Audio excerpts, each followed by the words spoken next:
Hi,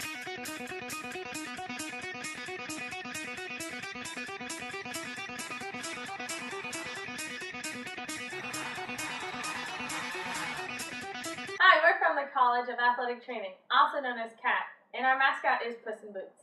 And we just recently won the NCAA 2014 National Basketball Championship. We are the strength and conditioning staff here at CAT, and we would like to share with you how we trained our champions. I'm Alexis Morrison. I'm Chelsea LaFleur. I'm Stephanie Hill. And I'm Ashley Weddington. Alright, next we're going to talk about our sport analysis. The first part of the sport analysis is the movement breakdown. Basketball players, their main movements include jumping, running, dribbling, passing, and shooting. Another important part of the sport analysis is the breakdown of the energy systems. Basketball typically uses all three, which includes the phosphagen or ATP-PC, glycolytic, and oxidative. There is 60% usage of the phosphagen, 20% usage of glycolytic, and 20% usage of oxidative. Next in our program is our periodization and how we break down our resistance training program. We do it in a macro cycle of 52 weeks in 3 different phases: the preparatory phase, competition phase, and a transition phase. Then we do smaller mesocycles of hypertrophy, which is 67 to 85% of maximum 1 RM, and then we break it down to strength, which is greater than 85%, and then power, 75 to 80% of their 1 RM. Our next component is our dynamic warm-up, which we do before practices and before competitions. They consist of straight leg shuffles, A skips, B skips, high knees, butt kickers, power skips for height, and power skips for I'm an axe grinder, pile driver. Mama says that I never mind her. Got no brains, I'm insane. The teacher says that I'm one big pain. I'm like a laser, 6-string razor. I got a mouth like an alligator. I want it louder, more power. Gonna rock until it strikes the hour. Bang your head. Another component is our speed drills. First, we do a resistive drill where the one athlete resists the other to increase the stride length. Then we also do an assistive, where the one athlete pulls the other to increase the stride frequency and turnover rate. In this next segment, we're going to demonstrate some of the drills we do to work on our speed. The first one is a sprint resistive drill. Sprint resistive drills help to work on your stride length. And so what we're going to do is she's going to be pulling back on her to help create some resistance, make it harder for her to run out. She's going to start with a little bit of tension on the band, so she has to break through it to start, and then they'll just run down the track.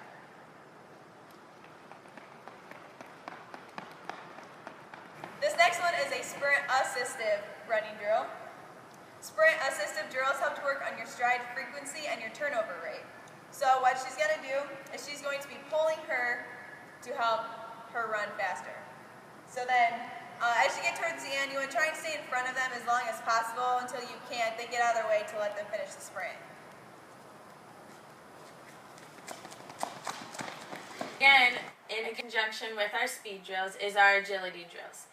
We do ladders, which are such as the 1 foot in each, 2 foot in each, the typewriter drill, Icky shuffle, modified Icky shuffle, in out, zigzag, and the ollie shuffle, which are all demonstrated. Again, we also do the cone drills, which we have a 4-cone drill, square drill, the T drill, and a 7-cone star drill. This next segment of our program is working on agility. First one we're going to do is ladders. These really work on training your phosphagen system because we're only doing about 5 to 10 seconds of total work. And these help to work on foot quickness, speed, form, technique, and just improving your overall movement. So the first one that we're going to do is we're going to do 1 foot in each rung. While she's doing this, she wants to really focus on her arm movements and popping those knees. She wants to get really quick, get through the ladders really quickly. The next one we're going to do is 2 feet in each rung, and she's focusing on the same things.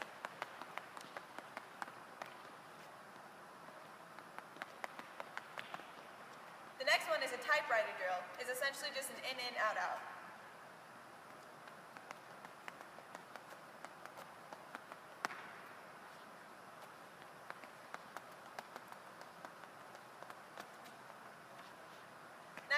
going to do is the Icky Shuffle. It's similar to that one, but you're always keeping one foot in the rungs moving up.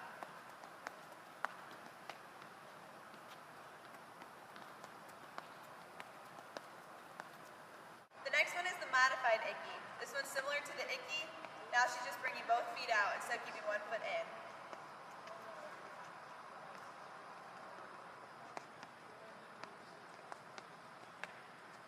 All these drills that we just did can also be modified to work backwards, so you can work on working in different directions. Next, we're going to work on lateral movements. It's good to work on changing directions because you're going to move side to side in basketball. So the first one she's going to do is just an in, out, out. Again, when you're moving laterally, you're still working on quick feet, using your arms, popping those knees. You're still working on everything.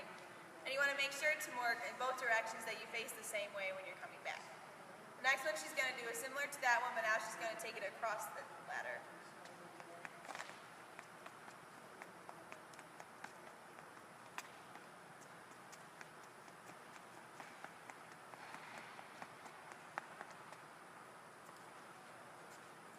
And the last one we're going to do is the Ollie Shuffle. This one really works on getting your hips rotated.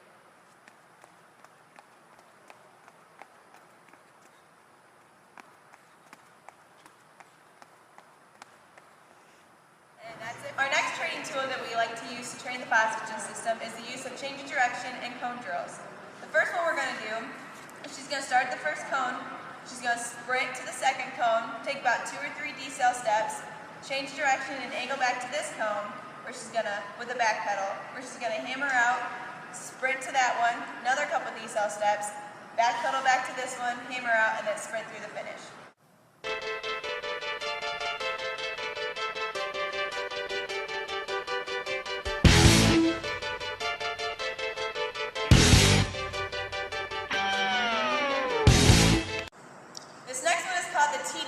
You just arrange the cones like the T. She's going to start this first cone, sprint to the middle cone, decide to either go to the left or the right. She's going to sprint to that cone, plant with her foot on the inside of the cone, change direction, sprint all the way to the other cone on the end. Again, plant her foot, change direction, sprint back to the middle, turn around, and sprint through this first cone.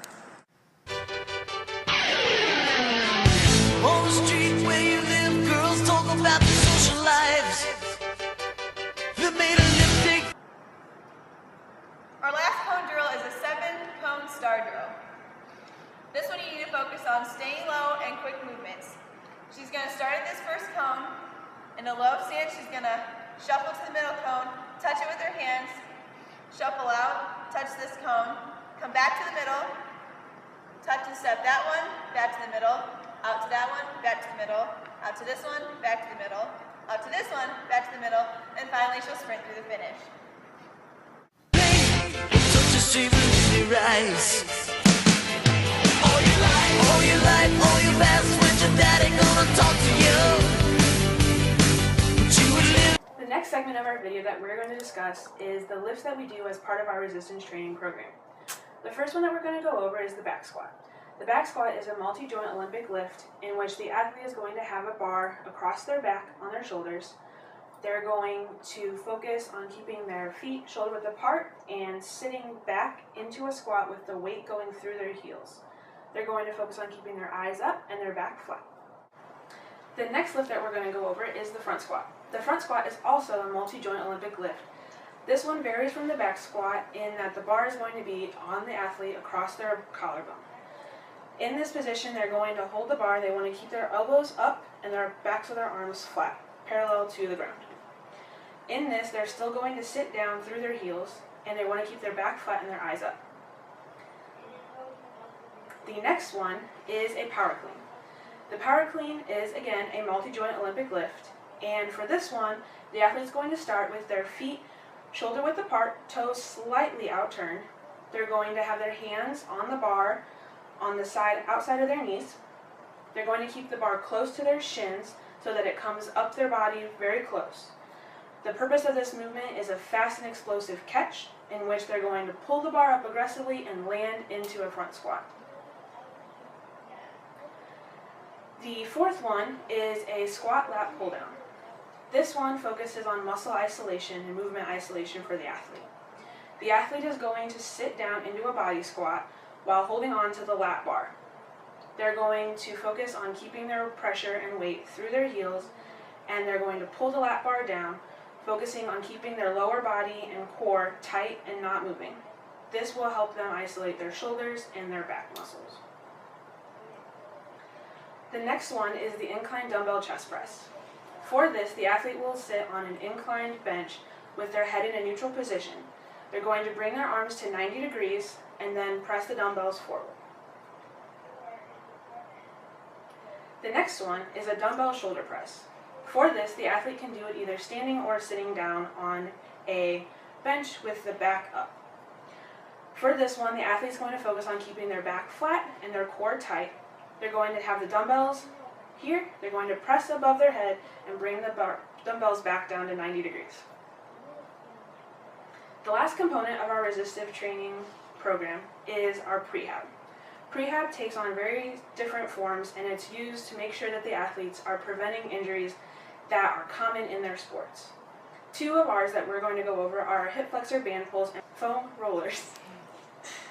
The hip flexor band pulls, you're going to have your athlete lay flat on the ground in a supine position by a weight rack. They're going to take a band, wrap it around the weight rack, and then around their toes on one leg. Then you're going to have your athlete pull that leg aggressively towards their upper body with your foot in a dorsiflex position. The second one is the foam roller. For this, we will demonstrate it on the hamstrings, IT band, and quads. This is used to keep the muscles loose and gain flexibility as they loosen up.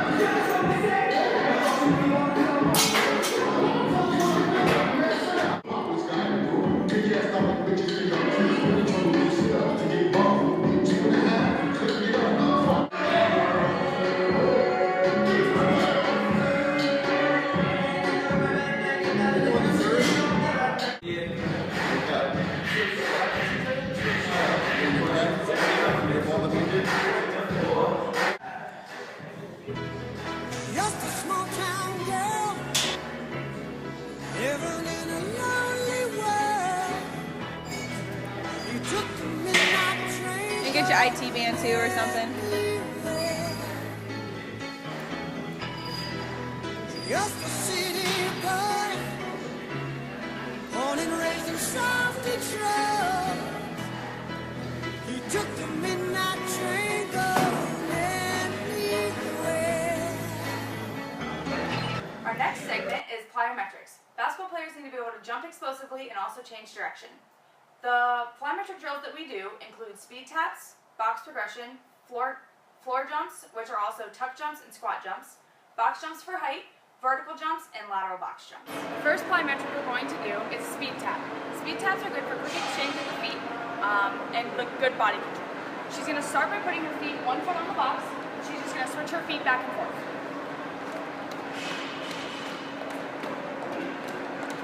This next drill is the tuck jump. Tuck jumps used just to be powerful and explosive.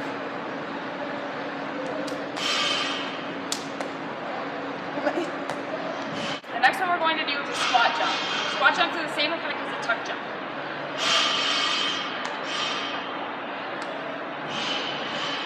The next plyometric we're going to do is a lateral box jump. These are good for change of direction and body control. She's going to go from side to side, touching the box in between.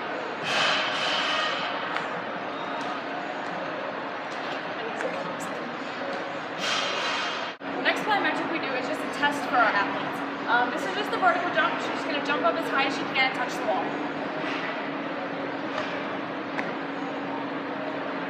Alright, these are our box progression drills. These are really good for ACL prevention because when the athlete lands, we want them landing with their knees straight on instead of turned in. This is also good to work on the amortization phase of the stretch shortening cycle, so they're going to be really quick off the ground in between the boxes. All she's going to do is jump over each box and then land on this side. Well, jump, jump. Might as well jump. This plyometric drill is our box jumps per height. We like to do these so our athletes can use lots of power and jump up as high as they can.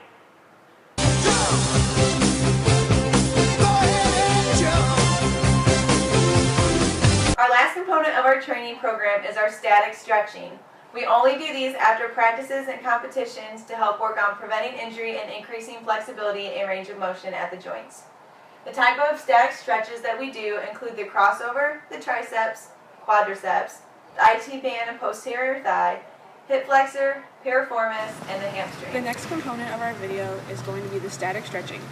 Static stretching should be performed after practices and after competitions in order to prevent injuries, and it leads to an increased flexibility and range of motion of the muscles and joints. Static stretching should not be held for more than 30 seconds or you lose the benefit of the stretch. The first stretches that we're going to demonstrate are going to be across the body arm stretches. This is going to be stretching your shoulder girdle and your triceps and delts. She'll switch. So again, focusing on this area. The next one she's going to do is an over the back and head. This is a good tricep extension stretch. She's going to hold this for a few seconds and then switch.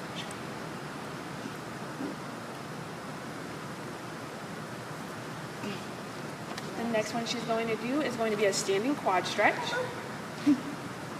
She's going to try, and she's going to hold this to a point of mild discomfort, just like all the other stretches. She's going to feel it nice and right down the middle of her thigh, and she's going to hold it straight up on the same side with her same arm.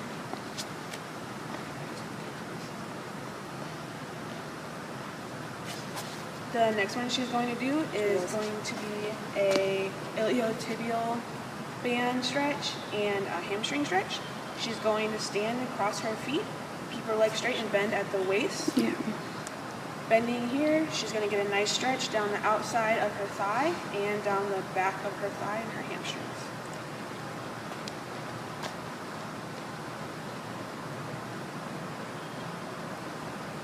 Alright, the next stretch that she's going to do is going to be a hip flexor stretch. She's going to kneel down on one knee, and then she's going to push through her hips forward until she feels a nice stretch up the inside of her thigh into her groin and up into her hip.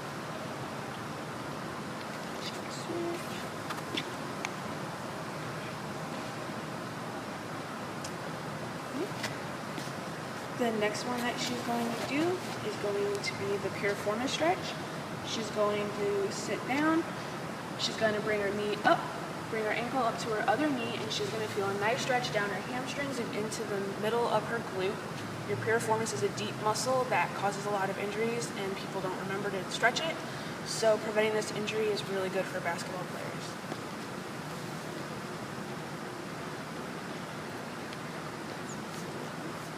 The last stretch that we're going to demonstrate is going to be a pike stretch. The athlete's going to put their legs straight out in front of them with their toes dorsiflexed.